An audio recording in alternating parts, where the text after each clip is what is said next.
Is industrial engineering the easiest major in the engineering school? The misconceptions were always, it's so easy, it's basically business and engineering. Right. Absolutely not. For me, as I graduate as an industrial engineer, should I aim to be specifically really good at one given part of industrial engineering, or? I have never solved a problem using one skill only, never. If you master these 4 skills, you can be a very successful engineer in any sector. How different is it now when you were an undergraduate student here? Yeah. Come on, it's like 180 flip. As a student here, you never appreciate it. You never appreciate the good things, you never see it until you leave. Hey guys, my name is Mustafa Vahanwati. And I'm Noor Abdel Hamid, and we are your co-hosts for today's episode. For our very first guests, we're bringing 2 very special people that are shaping industrial engineering here at our university. Who are our guests, Noor? Dr. Bayaan Hamdan and Dr. Faisal Al-Kabaaneh. Let's welcome them. We're thrilled to have you here for our first podcast for the I&E department. Let's begin. First and foremost, what is industrial engineering and why is it important in a modern workplace? Well, the way I see industrial engineering is we're trying to improve existing processes or make new processes better than what we expect them to be. So it's just causing improvements as a whole. So the slogan, engineers make things, industrial engineers make things better. My favorite definition of industrial engineering is the industrial engineers, they use math and programming skills to solve organizational problems. Organizational problems can be any kind of organization, whether in finance, defense, manufacturing, service, banks, anywhere. So that's what industrial engineering is all about, solving organizational problems across all sectors. Yeah, honestly, it's a very technical definition. We're going to go a little bit away from technicalities right now, and we're going to have a little bit more fun with our questions now. We're going to talk about misconceptions at AUS. So my first question for our misconception series is industrial engineering the easiest major in the engineering school? It's the most intuitive, so people can think about it being easy. It's not like working with circuits or working with like fluid mechanics or working with something abstract. You work with something that it's tangible, you realize it, you see its value. So it may seem easy, but it is not that easy. It's very difficult actually, and it requires a lot of like skills to be used at the same time. Do you think it's the easiest? The misconceptions were always, it's so easy, it's basically business and engineering. We all heard them. Right. Absolutely not. I think we have technical skills, and people get surprised by them in year 3 and year 4 when you take more advanced courses like OR2, scheduling, or stochastics. These are technical topics. People just don't expect it from the beginning because we start with like lighter topics that introduce industrial engineering as a whole.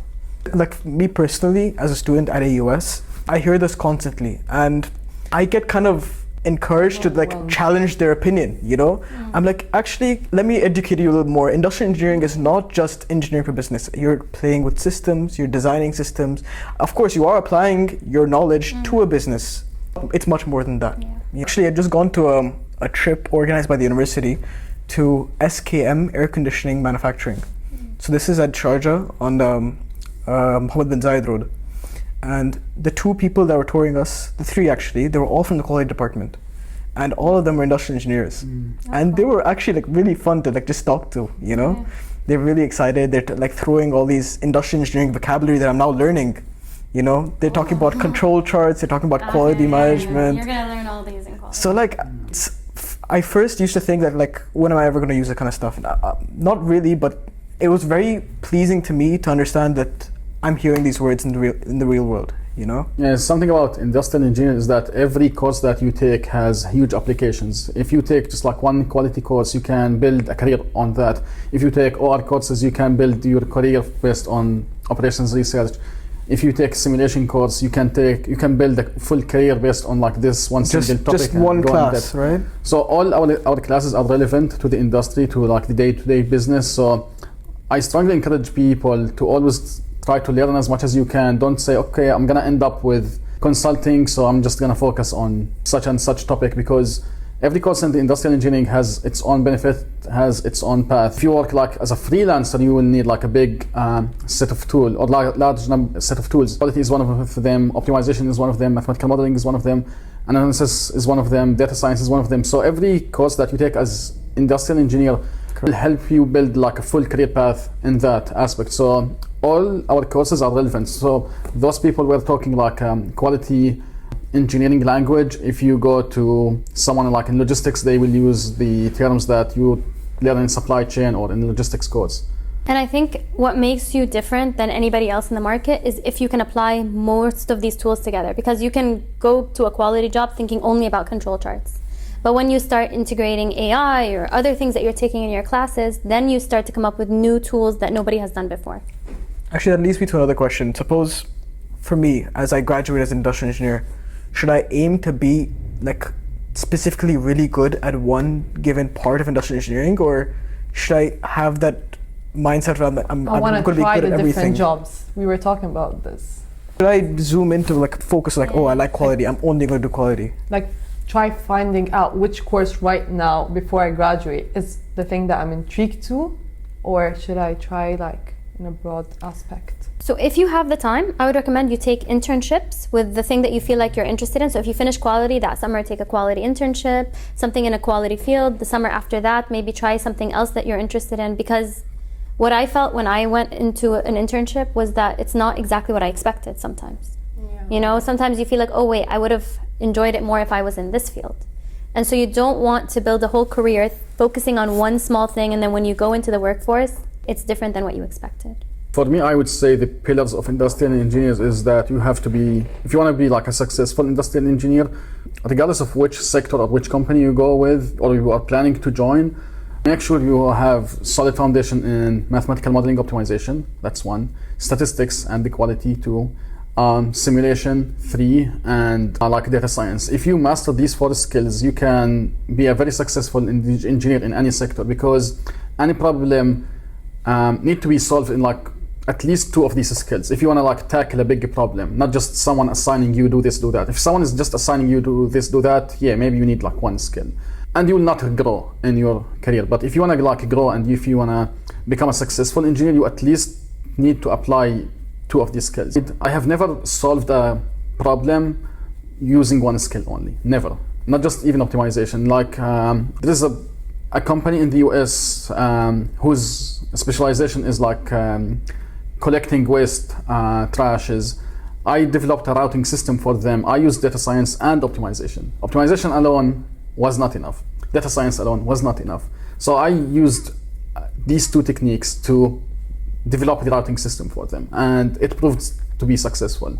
When the company implemented my system, they realized, oh, that we can save 20 to 30% on routing distance, on wages of drivers, just by using optimization.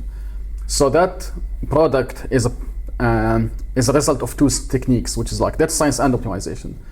Somewhere else you may need data science and quality, things like that. So at least you should, again, ideally you want to master these 4 skills and in depth as much as you can. So that's my recommendation for any. That's very interesting. I think a lot of people are gonna start rethinking their choices, Yeah. starting us. Fair enough. And also like it makes me also want to then pay attention to those classes more. Yeah. You know? So I think that's a good revelation to me. Yes. Our next question was, is industrial engineering the fastest growing major in the US? I can honestly answer, yes it is. I mean, I was here when we were the first batch. We were like 6 graduates in 2016, and now it's growing. We're the 2nd biggest department in the college. That's absolutely crazy. 100% we're the fastest growing. Nearly 10 years only as well. Yeah, not even. Not even. Yeah, not even. Like how many were in your batch, for example, when you were graduating? So it's because some people were a little bit behind, but like when we graduated, I think we're around 6 people. 6 people. Yeah. Industrial engineering, 6 people, that's it. And our recent graduates are, what kind of numbers are that right now? I wouldn't have a really good number, to be honest with you, but I know that it's definitely more, More than than 6 6. people. I think it's a solid number. I mean, we had to cap our intake, right? Well, actually, the semester. Oh, we did, yeah. Wow. Like a significant amount. Like there's just an excess of applicants Oh, that are trying to come in. Wow, that's good. That means also we're like skimming the cream of the crop when when bringing students No, in the the program. industrial students that are being selected are the top of the applicants that are applying. So that's a really good thing as well. Yeah, maybe. no longer a major though, just trying to figure out what they want. Absolutely not. We were the lab rats, just so you guys can thrive. Fair enough. Are students in industrial engineering in AUS equipped with all the skills to excel in the workplace? Excelling in workplace is not just like what I mentioned, the 4 pillars. Yeah. You need some social skills, you need some like interpersonal skills. Our students are smart, they do well in like teamwork and They have like nice personalities, so I can bet on every student graduating from INE will be successful in the future. So that's for sure. I 100% agree. Our students are interpersonal. They have good emotional intelligence. I think that's an advantage over other majors. I see that. Yeah. They know that there's this business aspect, so most of them come in expecting to have to present, have to talk to people, have to socialize, and they're really good at it. Yeah, even I participated in this one event at AUS. It was called, I forgot the name, but it was basically a mock interview session that we had at AUS. So we had graduates from AUS in the INE program that were in consulting businesses like KPMG and other businesses as well, that came back to AUS to hold these mock interviews with students. And just from the way they're asking me questions, their presence just made me feel like they've done the right thing. I could see myself maybe becoming like them in their position at doing this major. Seeing the alumni coming for a panel or talking about how successful they are, and you're like, I want to be like them. Yeah. There's nothing different they have been through that I'm not going to be through. Yeah, it's exciting, you know. And the thing is, everybody has their own stories, you know. One went to consulting, one did this other thing, and they all have their wonderful stories of experiences they had, they wanted to share. I was thinking to myself, what could be my story, you know? Yeah. Would I want to go into manufacturing? Would I want to go into consulting like maybe the others did? But that's exactly what Dr. Faisal was saying. If you want to keep your options open, make sure you have more than one skill in your tool belt. Right. Like definitely, I would highly recommend that.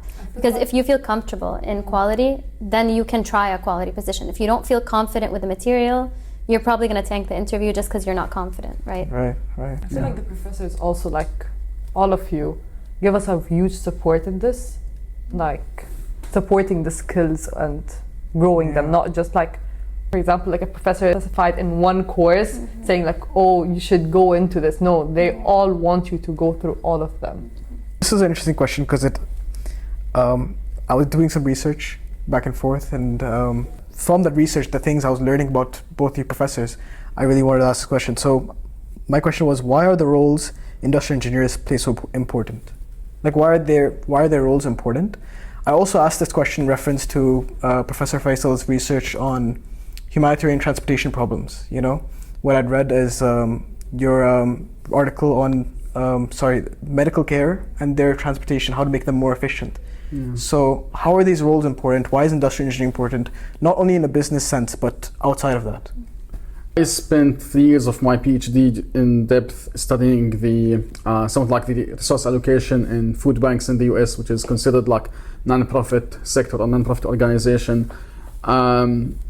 Again, going back to the definition I had about industrial engineering solving any organizational problem, not just in the sector of finance or supply chain, it can be in any sector, in non-profit, etc. I don't have a lot of work experience at AUS, but in North Carolina, where I was teaching before here, some of the graduates, they used to go to Washington, D.C. or like some non-profit organization to work there to make an impact, to improve their systems, their operations. So industrial engineers can play a role in every aspect of any organizational operations, not just like for profit or like, it's not about always like minimizing cost, maximizing profit. Sometimes it has to have like the human touch. For example, in my facilities design course, I talk to students, okay, what if a government wants to build a hospital or build a park for entertaining people? We don't just minimize cost or maximize the profit. We want to provide like accessibility to everyone in the community, right?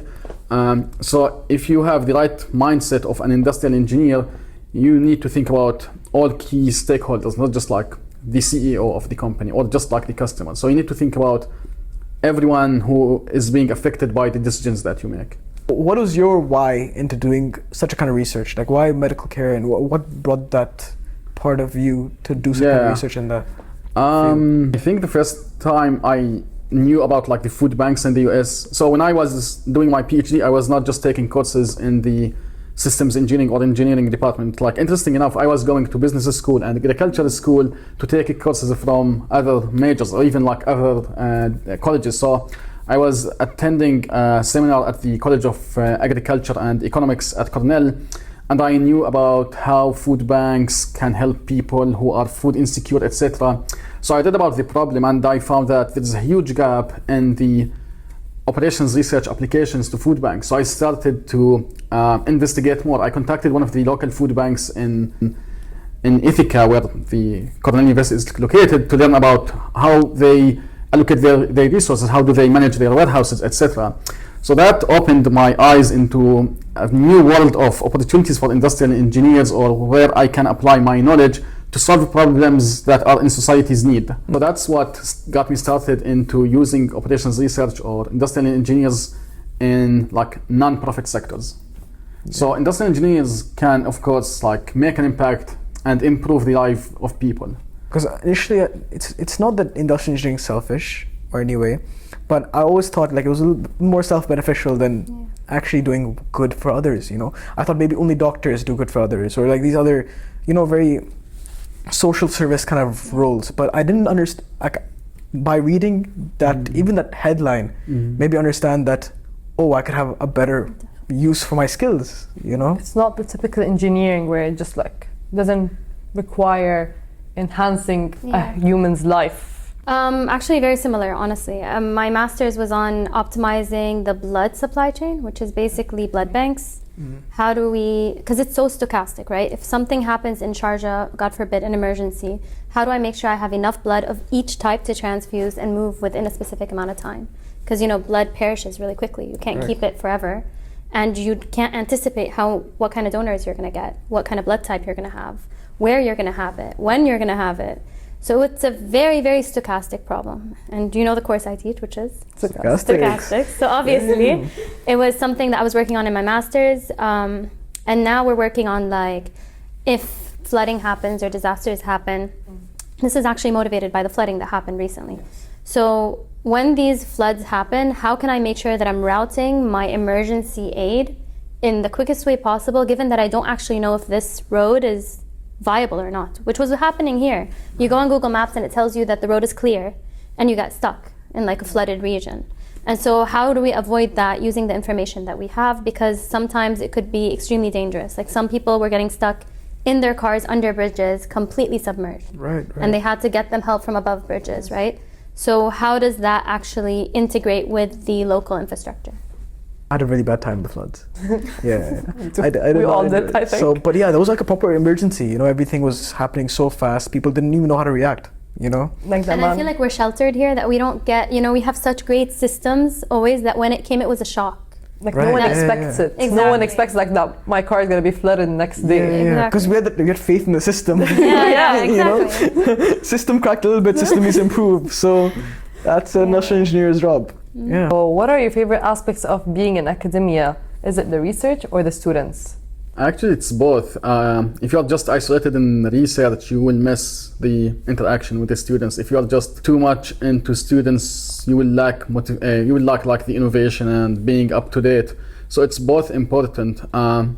So for example, when I joined in 2024, AUS were like starting more like focusing on research. Some of the professors who has been like 20 years, they were saying, please don't like affect the quality of education. And I remember very well what was the response from the chancellor. He said, if you do good research, you will do well in teaching, because you will keep your students up to date, etc. So they go hand in hand. Very similar. I think when I graduated, so I didn't actually apply anywhere other than AUS when I graduated. I'm not gonna lie, because I did my master's in Abu Dhabi and I did my PhD in the US, and they were good schools, and I did a lot of, you know, conferences and travel in the US, and I met so many different people. And what I felt like was very common was that if you want a top research school in the US, you miss that teaching and student engagement aspect. You can't have everything. So it was either I was thinking about it, whether I want to go into a top research school or a teaching school. Those were my two options. Correct. With the research, they drown you with so much work that you focus only on the research. With teaching, you know, you don't have that research ability. And I wanted to do both, and so the only thing I could think of was AUS, because the professors here, like this open door policy, having students just come in just to talk to you and say hi to you, I haven't seen that anywhere else, honestly, and I love it. It's really nice. Has there ever been times where like students inspire research? Good question. Like maybe I guess I'm still new to this. This is my second, like I finished 2 years. Right. So I haven't started new research avenues yet. Right. So I can't really say yes to that. What about you? No, not yet. Because mostly I teach undergraduate courses. So the short answer for undergraduate students, education, no. My next question was, is education able to keep up with concepts like Industry 4.0? And how is that being implemented in the US? Is our education moving at a fast enough pace? I mean, we have an Industry 4.0 lab. I mean, I honestly can't say more than that. I think it is. I think we have these panels. We meet with people, alumni, and people from industry where our students end up working. And we always take feedback from them about our students employed in their companies. And so they always tell us, honestly, like the employability of our students is very, very high, generally speaking. They do very well once they go out into the real world. And I think, like, you know, CEN 2.0, we're constantly changing courses, changing material, just to make sure that we keep up. Something that I appreciate about the AUS is that our department holds meeting with people who employ our students to get their feedback about what kind of courses we need to teach, what kind of skills our students should have. So yeah, the previous school I was working with, it was like very research focused. The meetings with the board was always like how to attract more funding, how to get more money, how to get more research, etc. But here, the meetings with the board members, it was focusing mostly on what skills our students need, what are like the good things that our students have, so we can retain these things so we don't change. Correct. So I think we are up to speed when it comes to matching our graduates with the industry needs, and so we're not like so behind. We are not graduating someone who is lacking the essential skills as of now. But thinking this buzzword Industry 4.0, is that even being exercised in the UAE? Like, how far are we in the workplace itself at 4.0 that we have to start teaching that at our schools, you know? I would say in general, academia tends to be more advanced than what's the current practices because we're just kind of trying to match the most advanced practices. So on average, I honestly can't say, you know, how many industries are actually applying Industry 4.0. But I do know when it comes to case studies that we look to do with companies, we don't find a lot of viable companies to actually work with. A lot of the companies we work with for senior design are operating on a little bit of an older or traditional, let's say traditional scheme. There are a lot of new, these big companies, they have all the, you know, interesting gadgets, they have ASRS systems. If you go to a Faqih hospital, you can see in their pharmacy, you can see the robot actually retrieve the medicine through like the screen and everything. So I mean, industry is doing well, and I think AUS is pacing it very well as well. I think we have all the tech you could need. You can see the robotic arms in the lab and all that. And we do try to make sure that the students can deal with it when they see it, not necessarily that they will all see it later on. Wait, when do I start using this Industry 4.0 lab? Is it in like a certain course? Yeah. It's I think CIM. It's a major elective, I think so. I think Dr. Noha teaches it. Dr. Noha actually, oh yeah. She's my manufacturing it's basically teacher. her lab. Yeah. She teaches manufacturing and she teaches CIM. I took them with her as well. So I remember going into the lab and I was like, what? I thought I was an industrial engineer. What are all these gadgets? Yeah. I'm also doing a manufacturing lab. I'm doing the basic one right now. Yeah. So we're playing with lathe machines, we're playing with milling machines. So right now it feels very basic. I'm expecting it to maybe like, you know, pick up speed, maybe do some of this 4.0 stuff, but I'm very excited for that. How do you envision industrial engineering courses being taught in like 100 years? You mean in terms of content? Content, teaching methods. Teaching methods, no. I mean, we For already sure, know yeah. our plans are changing. We already have ideas for next week, right? So we constantly have ideas to change. So I know that teaching method will definitely change, and content too. We Yeah, for change our sure. content all the time. Some of the content would remain the same. Actually, some of the things that I studied and we teach has been there since like the 50s, especially in operations research and 60s. So some of the content will remain despite advances in ChatGPT, AI, etc. You have to have the skills to be able to use ChatGPT, not being used by ChatGPT. You know the difference? So some of the content will remain, some of the content will definitely change to adapt to new tools, to new like society problems, to new problems that we may see. And yeah, maybe you will see change in equipment. Maybe we will have like AR, VR, something else. Yeah. So that's my imagination. That's your imagination. Fair enough. Also, I'm taking this course with Professor Mazen. He's my quality and operations research professor right now. He was my professor when I was doing my undergraduate back in Jordan. Actually, he teaches taught me, both us. Oh, nice. Yeah, teaches us we're both in the same courses, by the way. Yeah, we take the same class we share those courses a together. lot. We come with the same thing. But he also tells me, he stresses the same thing. He's like, Mustafa, you know, we have all these, like, forget even ChatGPT, we have tools that solve operations research problems. You know, you don't have to do the simplex method and all these other things. But to understand the core roots on why you're doing something, how are you doing it, those are big questions to understand before you even start playing with these kind of advanced tools. And I'm starting to learn that now a little bit, you know. Like I understand the theory behind it. Why are we actually using it? It is tough, you know, like especially like with the kind of not grading system, but like the testing system at AUS. Like I do have to thoroughly know these kind of things.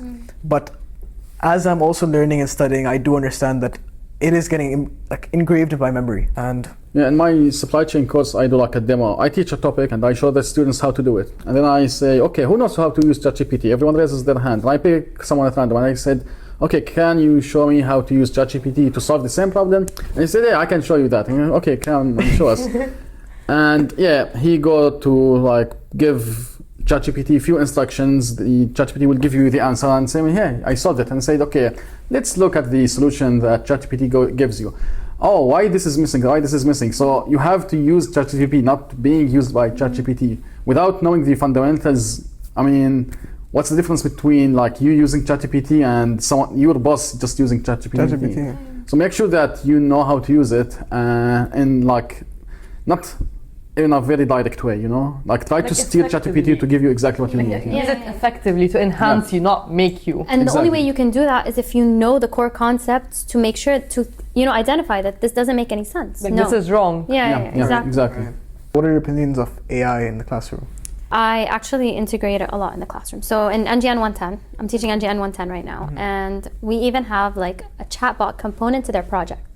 So they have to build their own chatbot that knows all the information about their project, and instead of the professor just asking them questions in the presentation, they have to ask the chatbot. Yeah, and if the chatbot doesn't answer correctly, that means the training wasn't correct. Correct. So I think it's really important. It's a very nice tool to have. I mean, somebody recently, I can't remember who it was just saying that when we first heard about the internet, we were all scared to use it in research. Like we thought it was like, you know, a hack. But that's basically what's happening with ChatGPT. It's gonna be in our lives, we're gonna use it. It's just that we need to learn how to, like you said, use it in a way that is constructive, not have it replace you as a human being. My engine 110 was very basic. I had to make a solar powered car. Even though that was also a car too, was but so it was cool. with an Arduino board. I had it. Did you just do it in the fall? Yeah, last fall. The Arduino board one. Honestly, I enjoyed mine. I didn't enjoy mine. Actually, my story of getting into engineering is very different. I actually was in the business school initially, and then I switched to industrial engineering. And that was a system that they didn't know of, like how to do, you know, because usually people go from engineering to business. And so I was the only guy that came to the like registrar office and like, hey, I'd like to make the switch, you know, and they had to like figure it out themselves. Professor Abdurrahim was very, very helpful with that. The whole process was very seamless, but he was a large part of me convincing me to join the program and actually making it happen. So that was very cool. Why do a lot of industrial engineering students maybe transfer to business? I think they just get shocked because they hear the rumors that industrial engineering is easy, it's basically business, and then they're shocked that it's not. It's just like any other type of engineering. I'm not saying it's difficult, but of course there are going to be some difficult components to it. If there's nothing difficult, why are you studying at a university, right? So they go in thinking there's not going to be any kind of math, there's not going to be anything difficult, it's just the business class under the engineering department. But obviously there has to be a distinction between engineering and business. So I think it's the students that usually go in with that misconception. I was one of those students. I knew it was engineering. But you stayed. I stayed because I was interested in engineering at the start, but then I didn't want something with physics. I had issues with physics. Okay. So my main choice was biomedical engineering. I was going to travel abroad. And then I was like, I don't want to do physics. So I was like, okay, what is there to do? And then I had a meeting with Professor Shamila and he convinced me completely. But this can lead us to our next question. How different is it now from when you were an undergraduate student here? Me? Yeah. Come on, it's like 180 flip. We were the first batch. There was like a completely different environment. Like we had electives under the name electives, but they were the same classes that we all had to take anyways. We didn't have an option to take classes with our friends because we had to take all our classes together as a batch. It was a completely different experience, but it was an amazing experience. Like we still meet up with our entire batch every year, which is so cool because we grew. We grew. I was remembering that. No, but like the larger batch. We had a batch that graduated in spring too, in fall. Sorry. So all of us, we still meet up every year. So that's like something that I don't really see that often. I know, and I'm talking like 9 years later, right? So Right. it's been a minute, but we still meet up, and people have traveled. We've all traveled abroad. We've come back. We still keep in touch. We grew so close together just because of the way the system was made. But the fundamentals. So most of the professors here taught me. Who are we kidding? Like 90% of them, I would say. So I came back knowing that, because like once, like I think I said this before, but as a student here, you never appreciate it.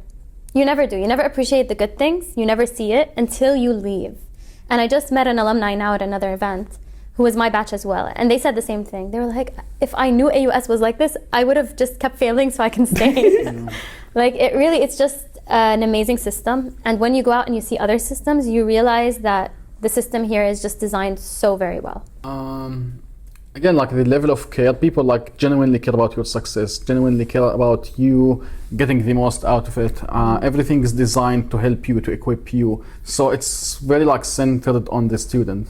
Like in the US, honestly, and they know it, people know it, they don't care about teaching.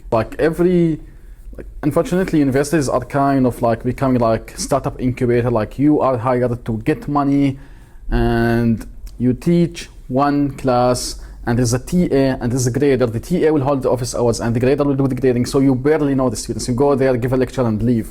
So you don't get to build that connection with the students. Yeah, the system there is set up in a very different way.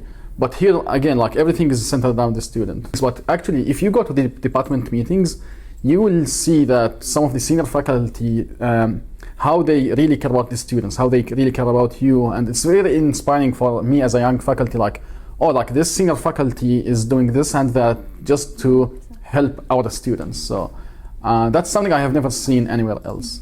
Especially senior faculty. Yeah, like usually senior faculty, they just go to get the research, write the papers, but here they're like coming up with like mentorship programs for the students. They're doing teaching courses.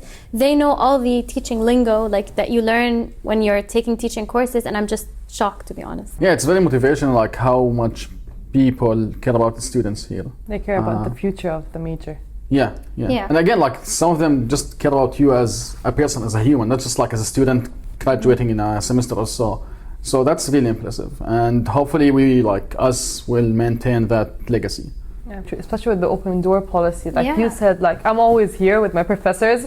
When you teach me a course, you'll see this. I'm always passing by, just saying hi. I love it's like the professors, it's not only your professor, but you can have like that sort of friendship that could grow later Exactly. on. And they come in, they ask for advice. They tell me, okay, I'm honestly just starting to apply for internships. What do you think? You know me, I took a class with you, you knew my interests, you knew how I did in this. What do you think about this and that? And it's just really nice to feel like you might, be able to help someone in a way. It's just a really nice part of, I think, being here. I think the major thing as well is like how small our classrooms are. Yeah, definitely. You actually interact with the professor. It's not like the traditional huge hall where 100 or 200 students are there at once. Initially, I would see like snaps and like pictures of my friends that are studying in the US with like these big auditoriums and halls, 100, 200 students. And I thought that, that was cool. Maybe that's a real university. But now I get to appreciate that 30 student classroom, It's just a sweet spot where I'm like, I don't feel like I'm alone, but I'm also feel like I'm attended to. Yeah. I'm accountable actually. I'm accountable for my studying, accountable for my attendance. And that's an interesting approach that I took for granted for maybe like the first year. I'm glad you figured it out now. Most people don't figure it out until they graduate, and then they're like, wow, I had that. I lost that. A lot of people in my batch had that. They were shocked like when they went out and they saw other people's experiences. Like you said, in the US, you sit in these really big classrooms. Even if the classroom isn't even that big, the professor comes in, delivers the lecture on the board and leaves. And if you have a question, you go to the TA, not the professor. The professor probably doesn't even know your name. That's an actual thing. No, that's an actual thing. Yeah, it is. Yeah. Again, like there was once a meeting with the dean and the associate dean of research, and I brought up the point that in the US I used to have a TA and a grader. Can we have graders so that we don't allocate that much time to grading? We have like to do research, service, and teaching. And the answer was immediately no. And the explanation was, if you don't see the answers of your students, how are you going to get to know them, to get to know their weaknesses, their strengths? And I agree with that. Like, if I don't grade your exam, I don't hold office hours for you, how will I get to know you? again, I will be just the guy delivering the lecture and leaving, which is what's not going to happen here. So That's basically watching a YouTube video. And Yeah, exactly. What's the I was gonna say point? that, like, just record the videos and then put them on iLearn and that's it. I'm not saying that this is a rule in the US and everywhere. Like, No, still but there are it's professors like the Hollywood who care. or It's just that this is the main idea. the system. Environment. Yeah. So like usually professors who care, like I had a really good mentor at UIUC, like they usually tend to be teaching professors, like designated for teaching, but then they miss out on that research part, right? So here they kind of integrate both very well, I think. You know, I don't mean to critique any other departments in the US, but this is also something I see in comparison to my linear differential course. You know, any math course, I don't find that same involvement with the teacher to the student, maybe because they're bigger classrooms, but it's mostly my professor just writing things on the board. I take a picture of it. I don't even write it down. No, please no. and then I go back home. But then I find a whole different attitude or mind shift when I'm doing industrial engineering courses. You know, they make you get involved, especially like this Professor Mazen and the course I take with him. I'm actively writing with him because he's making me actively write with him. Dr. Munsir, last semester, I don't know if you've heard about this, we had a percentage on our notes. After every class, you had 5 minutes to submit your class notes. Oh, okay. So we were forced to write notes, and I did not appreciate that until my final grade. After the final exam, after I got my grade, I was like, I didn't even put that much effort into studying, but I knew everything. That's what I try to tell my students, and they don't I listen. just like knew everything. Writing down, you're activating another part of your brain, and they just take pictures, and taking pictures is my pet peeve, to be honest. It's like, why? I could just, write it at home and send it to you. But that's the norm, I see everybody in my math course, all with their iPads, taking pictures. Take a picture of the and then slide. I'm like, oh, everybody's taking pictures, I can take a picture as well, It just, when you write, you activate different parts of your brain, right? So Right. you're literally learning twice. One, you're already there. Might as well. Just might as well write. Might as well write, exactly. Perfect. I think that's a wonderful conversation. I think we went over a wide variety of topics that a lot of students would appreciate. Thank you so much for your time, professors. No, thank It's you good. guys. Yeah, This was thank fun. you so much. That was amazing. Yeah. Yeah, I hope it's we can do it refreshing, again somewhere else maybe. Inshallah. Yeah, inshallah. No, you guys are going to do great. Okay. Don't worry. Thank you so much, professors. Thank you. That's a wrap.